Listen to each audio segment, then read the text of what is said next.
মাননীয় সদস্যবৃন্দ, মাননীয় স্পিকারের মাধ্যমে আপনাদের জানাতে চাই, মাননীয় স্পিকার ইচ্ছা করলে টেবিলের তারকাচিহ্নিত প্রশ্ন এবং ৭১ বিধি সাসপেন্ড করতে পারেন, সেটা করেও যে কোনো বিষয়ে আলোচনা করতে পারেন।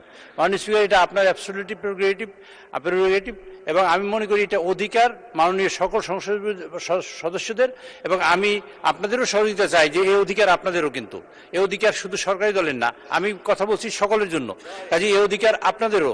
আপনারা ৭১ বিধিতে একটা নোটিশ আনলেন, আমরা যদি এই প্রথাটা চালু করতে পারি আজকে, অসুবিধা নেই, যে মাননীয় বিরোধী দলের নেতা যে কথা বললেন কোনো সমস্যা নেই, কিন্তু কথা হলে পরবর্তীতে যদি আবার এরকম সবাই দাঁড়াতে থাকে তাহলে সকলেরই ভবিষ্যতে প্রবলেম হবে।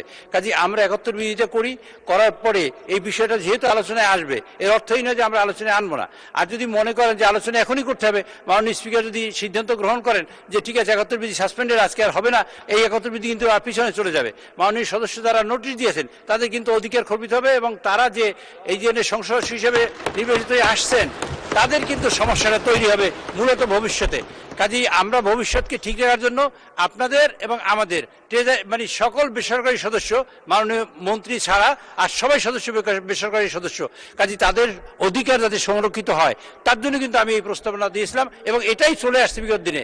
মাননীয় স্পিকার, আপনি যদি মনে করেন যে আপনি ৭১ বিধি সাসপেন্ড করে আজকে মাননীয় বিরোধী দল নেতার কথা আলোচনা করবেন, আপনি করতে পারেন, কিন্তু আমি মনে করি পদ্ধতি এইটা আপনাকে জানালাম, এখন সিদ্ধান্ত আপনার।